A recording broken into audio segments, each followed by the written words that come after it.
You know, every time I see more gameplay for Path of Exile 2, I'm honestly blown away. Like, this game is looking so good.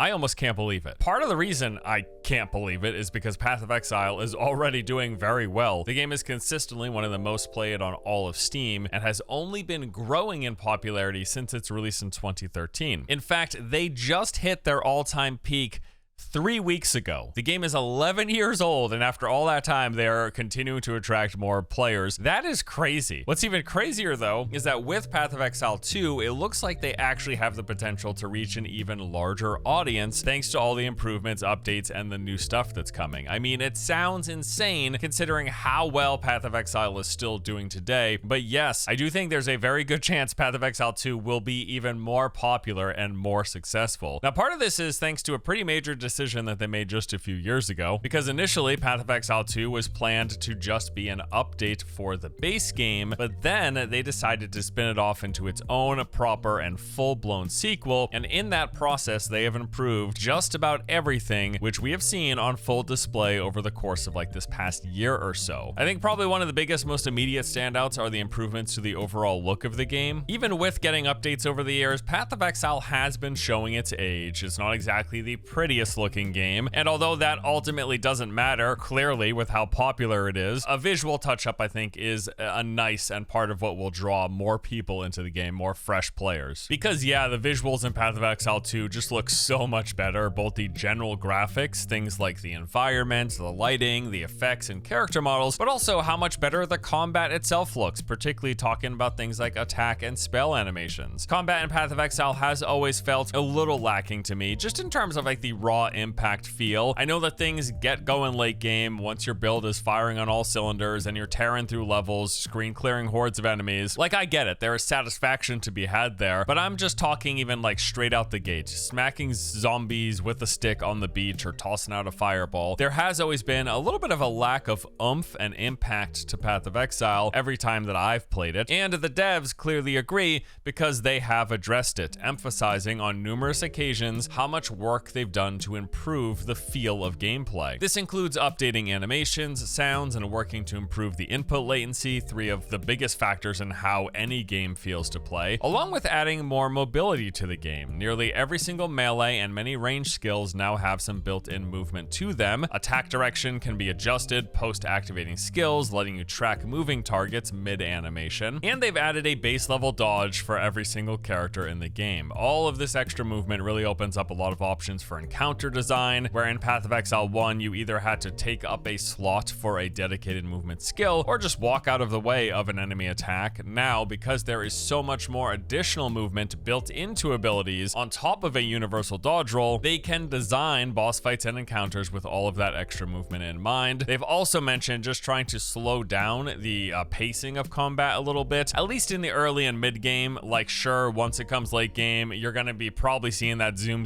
fest that you're used to watching Path of Exile 1 endgame stuff today, but at least to start, looks like they're trying to rein in that pacing just a little bit. So yeah, I mean, across the board, this game just looks significantly better, from those base visuals to the look and feel of gameplay. And I'm really glad that they made that decision to pivot from Path of Exile 1 just getting an update to making a full-blown sequel, because taking that extra time to make these improvements I think was a good move. Like, when they first revealed Path of Exile 2 in 2019, yeah, it looked like an upgrade to the game, but it didn't look that much better. But they have come a very long way since in those 5 years, and PoE 2, yeah, it looks significantly better across the board. The general visuals, the animations, the gameplay, the environment, the lighting, everything looks better. And like I said, I think that's gonna draw more people into the game, to what's already a wildly successful game. But beyond how the game looks, another major standout is the amount of depth and interactions in the gameplay. Now, those familiar with Path of Exile, you're gonna be no stranger to this, but there's just a lot of cool stuff. It's like every time I've watched a new class walkthrough that they've showcased, there's some like systems and mechanics that have me going like, holy crap, that looks so dope. So let's talk about some of them. So take the Witch, for example. This is the curse dealing and necromancy minion summoning class who can summon in a horde of armies, but there's just like a ton of cool interactions beyond just like, okay, you're summoning up a couple of different minion types and you have like one ability that they can do, right? Beyond doing just basic attacking.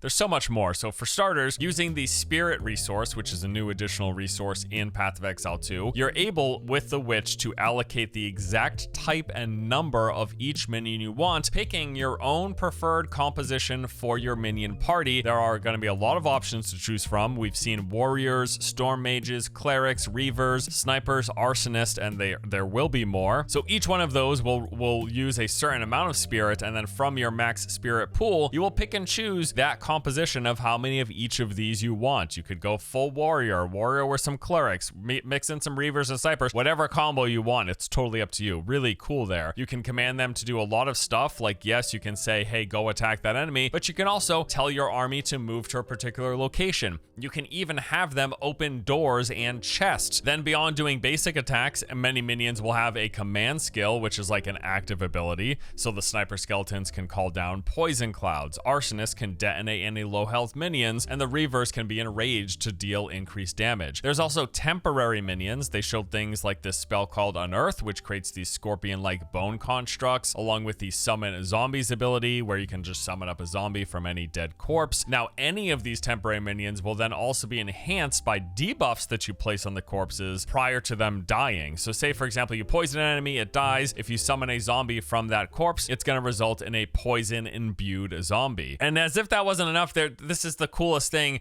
You can capture any slain enemy in the game and then summon them as your own permanent minion. I think beyond like act bosses and stuff, the regular enemies and the elite enemies can be captured and summoned as permanent minions for your army. How about the ranger though? So for the ranger, it's like a bow class. They said the aim is agility, the dream being like a fast bow gameplay, Legolas style. And with that, they're gonna want characters to be able to move while using most every attack, with just getting a slight speed penalty while you're attacking. But beyond a few exceptions, they really don't want you rooted in place pretty much ever. So beyond moving while attacking, there's also a variety of move skills, like they showed Frost Escape, where you jump back, shoot a frost arrow on the ground that can then freeze enemies, and you can follow it up with a heavy hitting attack. The ranger's got a bunch of different arrow types, like poison burst arrows, arc lightning arrows, freezing, and fire. Some examples of different abilities include Snipe, the skill shot with a precise window timing, so you can use this to follow up on any CC'd enemies, like ones that are frozen or stunned. And if you properly time this, you're gonna get a guaranteed critical strike and a small AoE. There are these lightning rod attacks where you can shoot rods into the sky, they rain down, sticking to the ground, and then this creates this bouncing, arcing lightning. You can stack these for more and more damage. Or they got ability with poisons, like being able to put down poison plants and summon poison clouds, and then all this poison can be combusted with any of your fire skills. There's just a lot of really interesting interactions with pretty much all of the classes in this game. Rangers even have their own pet that is also a mount, so while you're not mounted, it's just going to attack like a minion, but then you can mount on it, getting that increased movement speed, and shoot from its back using your abilities with no penalties. Pretty neat. How about the mercenary? This is really cool looking. It's basically like an ARPG version of a Call of Duty character. They said they've really fully embraced trying to make it feel like it was pulled directly from a shooter, and I do think the addition of WASD movement beyond click to move definitely makes this playstyle work way better. So mercenaries use variations of crossbows that basically represent different types of guns, like snipers, shotguns, and assault rifles. Depending on the crossbow and the ability that you're using, you can equip 2 of these at any time, depending on what playstyle you're going for. Now, beyond these different crossbows representing different types of like shooting weapons, there are different ammo types which further enhance things. There's armor piercing for AoE, incendiary for damage over time, and permafrost to chill and freeze enemies. Crossbows have attachments, which are effectively like extra skills that can be augmented by support gems. These attachments can fire a variety of grenades, from basic damage dealing explosive ones to flash grenades that stun, or oil grenades that slow and can also be ignited. And then depending on the ammo you have equipped, your skills are going to do different things. So for example, the armor piercing rapid shot will fire a quick succession of bolts, dealing a lot of damage and chipping away enemy armor. However, if you use rapid shot with the permafrost ammo, it's going to then also leave a trail of ice crystals on the ground, which explode when enemies walk over them. If you use the rapid shot with incendiary ammo, it works sort of like an LMG. The attack will ramp up. The longer you hold it, the more damage it does. And also, while it's heated up, it makes it so that your grenades, when you launch them, they deal extra fire damage. It's just so much variety. Or how about the power shot crossbow, a different crossbow type that sort of represents the sniper archetype. If you use this with a incendiary ammo, it basically turns it into a rocket launcher. And those rocket launcher shots you can use to like instantly activate nearby grenades. You can use frost ammo with the power shot crossbow, which creates an ice barrier on the ground. There's just, again, so many different interactions and crossbows crossbows. With this class, when you're talking about the crossbow type, the attack that you're using, and then the ammo type, I'm just really actually super interested to see like what mercenary endgame builds look like, because already it seems like there's so many layers to all of this.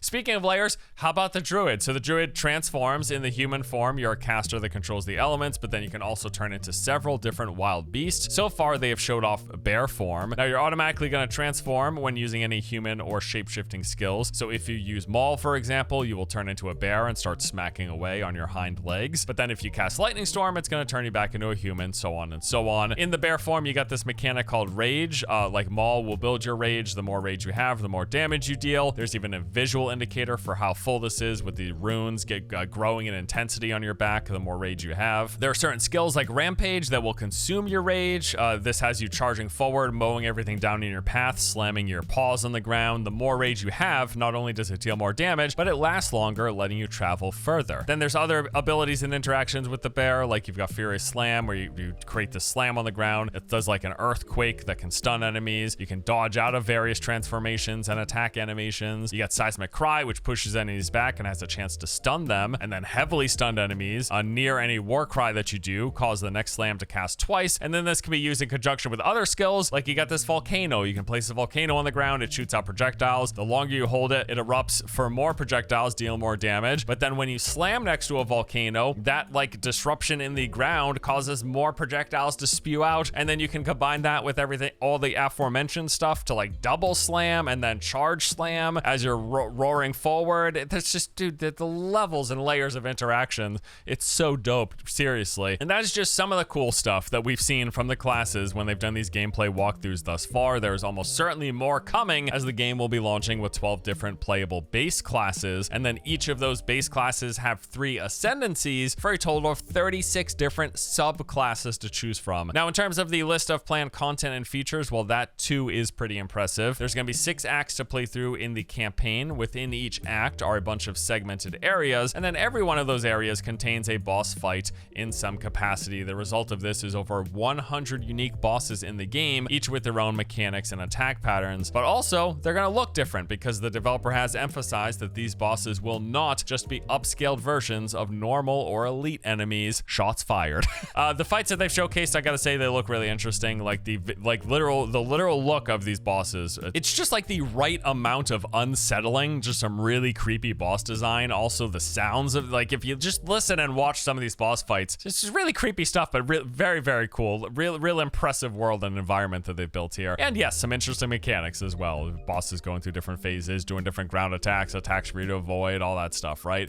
Also keep in mind that this is all pre-end game stuff. So you got the 100 unique bosses as you're playing through the 6-act campaign. And then for end game, well, the expectation right now is that much of the same activities that are in the base Path of Exile will be coming over to the sequel. We're talking maps, which is kind of like the base way to play end game. Your goal is to kill monsters in a zone and then get a boss at the end. Then there is the bossing, where you're killing difficult end game bosses to earn these extremely powerful unique items. There's heist, where you're trying to steal these rare artifacts that help you in the rogue companions. There's the labyrinth, which is a dungeon filled with traps that enables you to farm stronger enchantments for your items. There's delving, this infinitely generated endgame dungeon that gets progressively harder with increasing rewards. There's simulacrum, these 30 wave encounters with monsters and bosses to kill. There's the uber blight. I mean, there's a reason that base Path of Exile has been growing over the course of its lifetime and reached its peak concurrent player count just a few weeks ago, even though it's over a decade old. Some other improvements that are looking to come in Path of Exile 2 include an updated skill system with 240 active skill gems, and realize that these are basically just your active abilities. So there's 240 skill gem abilities in the game, and in addition to that, 200 support gems that further modify the behavior of those abilities. They're making it so that projectiles are affected by gravity. They'll be losing vertical height the further they travel, reducing off-screening from projectiles. That's an interesting change. In terms of like the bullet point highlights of features, like if the back of the box stuff, if boxes were still a thing for buying games, they mentioned 100 distinct environments, over 600 monsters, like I said, 100 plus bosses, 1,500 passive skills, those 240 active skills that I mentioned, 700 different equipment types. The game's gonna have 6-person co-op. They're gonna do cross-play between PC and the console versions, and they will have full WASD and console support. Now, as mentioned, Path of Exile 2 is a full-blown sequel now, but that doesn't mean that they're leaving PoE in the dust. They've said that both games will be updated with separate content, mechanics, balancing, and league. leagues, i.e. their seasons, on an alternating schedule. So the plan here is to have less downtime between leagues, as you can bounce between the two games if you want. So for example, if you play through a season in Path of Exile 1, you progress to the point where you run out of stuff to do, or you just complete your personal objectives, it should probably be then the time to hop into PoE 2 and then play through its recently released league. And that's just going to kind of alternate between those two games. And while they are separating out the content of these two games, they are sharing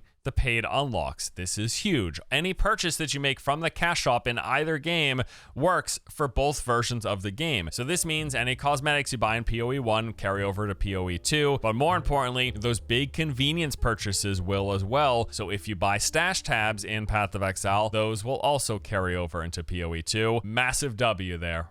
That's amazing. Frankly, I'm just pumped for this game to come out. That's why I made this video. It just looks so good on so many levels. Even recent leagues from Path of Exile 1 have been enticing. Like the latest league practically has as much new content as Diablo 4's upcoming paid expansion. Like I said earlier, Path of Exile is doing incredibly well right now. It is consistently one of the most played games on Steam and has been growing in popularity since it launched 11 years ago. I know I've said that a couple of times. It's for a reason, because that is bananas. This is really, really amazing stuff. Love to see it. And Path of Exile 2 looks to just be taking everything that made the base game, base Path of Exile successful, then enhancing it and adding more on top of it. Hats off to the studio. They're clearly doing a lot right here. Cannot wait for this game. It looks fantastic. Expect some coverage from me in the future, without question. But that's all for today. Thank you as always for watching. Hope you enjoyed. See you guys next time. See you in Path of Exile 2, most certainly.